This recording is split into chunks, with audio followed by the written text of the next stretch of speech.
আমি সবাইকে, সমবেত মহারাজগণ আছেন এখানে, আমি সবাইকে প্রণাম জানাই। যেমন আপনারা শুনলেন, মহারাজ শাস্ত্রজ্ঞানজি মহারাজ বলছিলেন আমরা সবাই বন্ধু স্থানীয়, দীর্ঘ 30 বছরেরও অধিক we have been moving together in this monastic life. But the reason I am offering pranams, তাদের প্রণামে আমি জানাচ্ছি এই জন্য, তাদের প্রণাম করি এই জন্য, তারা আমার জন্য এই জন্য প্রণম্য। একটি ঘটনা আমি বলি, আমার আজকে এখানে বসে মনে পড়ে যাচ্ছিল, অনেক বছর আগেকার ঘটনা।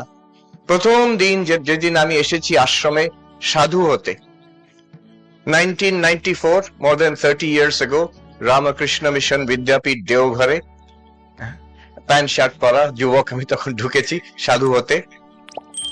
সেখানে অদ্ভুত ভাবে, আমি জানতাম না, পূজ্যপাদ শ্রীমৎ স্বামী ভূতেশানন্দজি মহারাজ সেখানে ছিলেন আশ্রমে। আশ্চর্য ব্যাপার, আমি ভেবেছিলাম মহারাজকে প্রণাম করে, গুরুদেবকে প্রণাম করে তারপরে সাধু হব, কিন্তু অন্য সাধুদের অ্যাডভাইস, সোজা যাও যেখানে কথা দিয়েছো দেওঘর বিদ্যাপীঠ, ওখানে গিয়ে তুমি সাধু হও, পরে ওসব হবে। তাই বললাম ঠিক আছে, দেখা হলো না, দর্শন হলো না।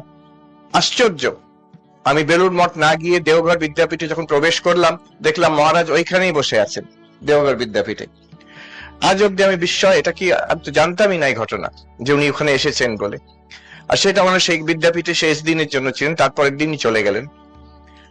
তারপরে সাধুরা খুব খুশি, একটি ছেলে এসছে সাধু হতে। তো তারা রাত্রিবেলা যখন মহারাজের কাছে সব সন্ন্যাসী সাধুরা ব্রহ্মচারীরা বসে আছেন, আমি নূতন একদম একটা চাদর জড়িয়ে, তখনও বোধহয় প্যান্ট পরেছি, ধুতি তখনও পরিনি, চাদর জড়িয়ে তারা পেছন দিক দিয়ে ঠেলে দিলেন, আমার কানে বললেন যাও মহারাজকে প্রণাম করো আর বলো আশীর্বাদ চাও যাতে আমি সাধু হতে পারি, ভালো সাধু হতে পারি, সাধু হতে পারি, আশীর্বাদ চাও। তা আমি তোতা পাখির মতন কি আর বুঝি, তখন মহারাজকে প্রণাম করে মহারাজ আশীর্বাদ করবেন যাতে আমি সাধু হতে পারি। তখন যে মহারাজ কথাটি বলেছিলেন আজ আমার মনে পড়ছে। তিনি বলেছিলেন, সঙ্গে সঙ্গে তিনি খুব আস্তে আস্তে কথা বলতেন, উনি বললেন তুমি কি ফসিলের গল্প জানো না? ফসিল যেমন, ঠাকুরের গল্প সেটা, ঠাকুর তো সে উপমা দিতেন, ফসিল যেমন পাথরের সঙ্গে থাকতে থাকতে পাথরই হয়ে যায়, সেই রকম তুমি সাধুদের সঙ্গে থাকতে থাকতে সাধুই হবে। I have no doubt যে আজ যতটুকু আমি জীবনে সাধুত্ব অর্জন করতে পেরেছি সব এনাদেরই আশীর্বাদে। অতএব প্রণাম আমার তাদের চরণে। আরেকটি ঘটনা, শাস্ত্রজ্ঞানজি মহারাজ মুমুক্ষাজি কথা বলছিলেন, প্রমেয়ানন্দজির কথা বললেন যে প্রসাদ বিতরণ, এটা আমি জানতাম না। যখন প্রসাদ বিতরণ হচ্ছে, যে মায়ের ভক্তরা এসে প্রসাদ গ্রহণ করছেন, প্রমেয়ানন্দজি বললেন মাই এসে প্রসাদ গ্রহণ করছেন, মায়ের প্রসাদ। আমার তখন হঠাৎ মনে পড়লো স্বামী ত্রিগুণাতীতানন্দ মহারাজ, এইখানে নাওড়া মঠের থেকে যিনি সুদূর আমেরিকাতে San Francisco Vedanta society of Northern California, Swami Vivekananda দুটো বেদান্ত সোসাইটি করেছিলেন। একটা এইখানে যে মহারাজ করেছিলেন স্যান ফ্রান্সিসকো, যে যেখানে ছিলেন নর্দার্ন ক্যালিফোর্নিয়ায়, আরেকটি নিউ ইয়র্কে। প্রথম করেছিলেন নিউ ইয়র্কে 1894, তার পরবর্তীকালে স্যান ফ্রান্সিসকোতে বেদান্ত সোসাইটি। এই দুটোই স্বামী বিবেকানন্দ নিজে করেছিলেন। সেইখানে স্বামী ত্রিগুণাতীতানন্দ সেই স্যান ফ্রান্সিসকো বেদান্ত সোসাইটিতে ছিলেন। পরবর্তীকালে তিনি কঠোর, খুব স্ট্রং ডিসিপ্লিনেরিয়ান ছিলেন।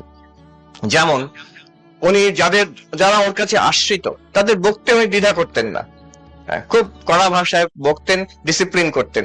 একজন আমেরিকান মহিলা লিখছেন, Swami you scold us so much, তো উনি লিখছেন যে madam you have taken refuge in me, আপনি আমার কাছে আশ্রয় নিয়েছেন। So it is my bounden duty to take you to the ocean of immortality and to throw you in there. অমৃত সমুদ্রতে তোমাকে নিয়ে হিড়ির করে টেনে ওখানে ছুঁড়ে ফেলবো, এটাই আমার কাজ।